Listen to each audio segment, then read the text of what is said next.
What's the source of my passion for my books and my teaching? A lot of it had to do with, I started late in life. You know, my first college class, I was 28 years old.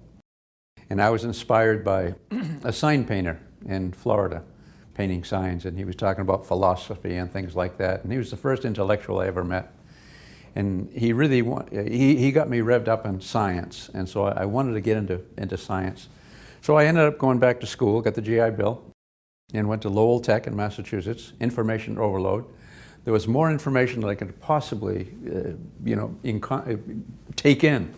So I knew that I wanted to be a teacher at that point.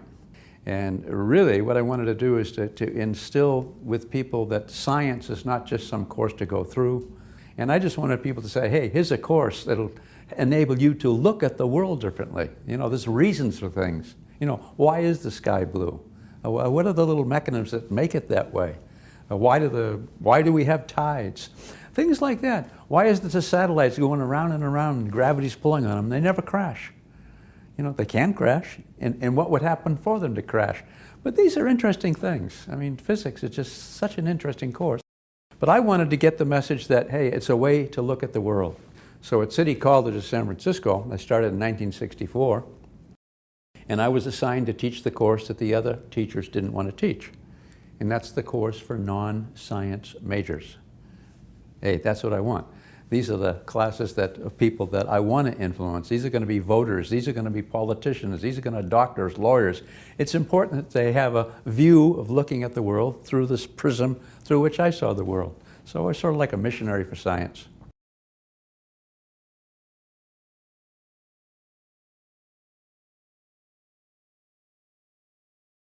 When I was teaching, my goal was not to make people who were like me. I was not trying to make physicists. I wanted to lift people rather than challenge them and defeat them and only teach to the best and the brightest. But I wanted to, get everyone interested in what I was interested in. I wanted to talk about things that people cared about. And what people cared about is the basic physics. And my theme for doing that was to let the equations of physics be the guides for thinking. The fact that what I do is I let the equations guide thinking was misread by other people to think that the book is non-mathematical. It's very mathematical, but not computational. And people were afraid about that. No computations, that's what physics is. Tilt, that should not be what physics is. It's much deeper than that. What is it you're computing? Huh? What is it you're calculating? What are those concepts? Don't hurry through and plug in numbers. In fact, you just take the numbers away and leave the concepts and you have a different course. That's called a conceptual course. That's where you really have a handle with what these things are. Not just plug and chug, plug and chug, plug and chug. The kids leave with nothing. But if they feel that, hey, I understand that, that makes sense. Physics is common sense with structure, and physical science is. And if the students feel that way, that's what we want to do. When they leave a course like this physical science course or this physics course, when they leave that course, what's left? And what's left ought to be a positive impression of what that's all about. And so what we're doing here is trying to make the physics, the chemistry, the earth science, the astronomy, delightful. And being delightful doesn't mean skirting away. Some people think that conceptual means, something other than physical science. That's not true. It's the concepts of physical science. But this is to lift people and to make them feel good about what they're learning. And I'll tell you why they feel good. They won't feel good because you skirted things and left things out or tried to make it interesting. Your students feel good if they have learned what they didn't think they could learn.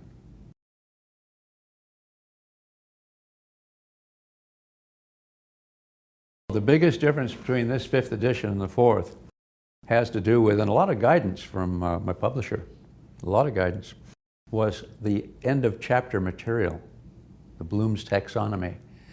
Really, really geared very, very nice. Everything is so flowing right now. It was before, but more so now. We have a new feature called Think and Rank, where instead of just plugging in something, getting the answer, which would be greater, this, or this, under these conditions?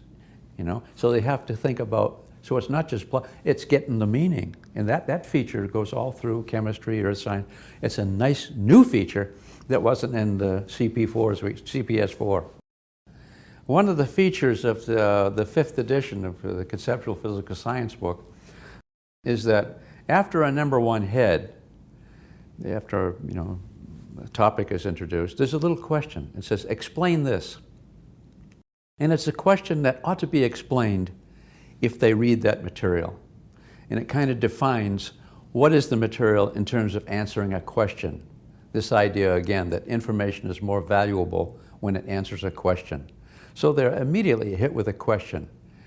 We have the practice pages where the students will go through and do things. They'll be doing physics, and it's all very thinking oriented.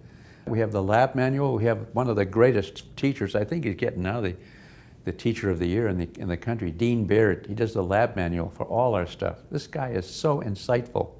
So we have great fresh labs.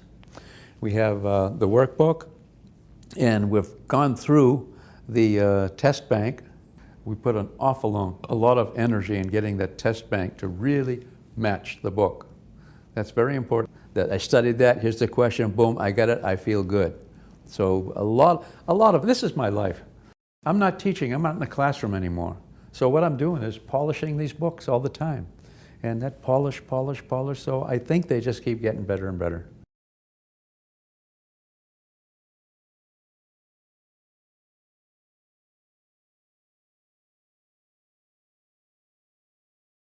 This mastering physics is something that didn't exist when I was teaching.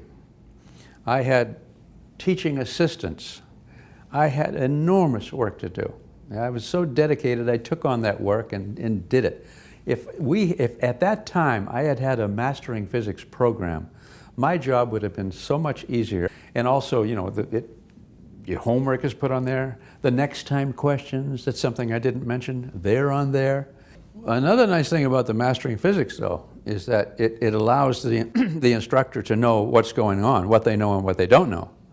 It used to be would shoot from the hip and say, present some idea and then say, okay, and then go on and say, okay, and as an observer, someone would say, wait a minute, you keep saying okay. How do you know it's okay? Did they really get that? With the mastering physics, they will know, they'll have a handle on what they got, at least since the last lecture. And that's a beauty of that. I want to tell you about the videos. I have a friend, David Vasquez, and David Vasquez has done a lot of the simulations that are used in the mastering physics. Dave Vasquez came into my home one time and he says, Paul, he says, would you mind if I come into your class with a video camera? I want to do a master's thesis on media arts, and I want to videotape some segments of your class and talk about what is the secret that you have that gets so many students coming every semester. Would that be okay? I said, sure, that'd be okay, fine. So he came in with a camera and his friend Craig Dawson, and instead of doing just a couple of classes, they decided to do the whole course. Then they went over to the University of Hawaii and they said, Hewitt, will you do us a favor? What is it? Would you mind teaching one of your classes in the TV studio? And then I said, oh, by the way, would you mind if I bring some pneumatic tapes, this was way back in the pneumatic tape days, some masters, and have some for myself?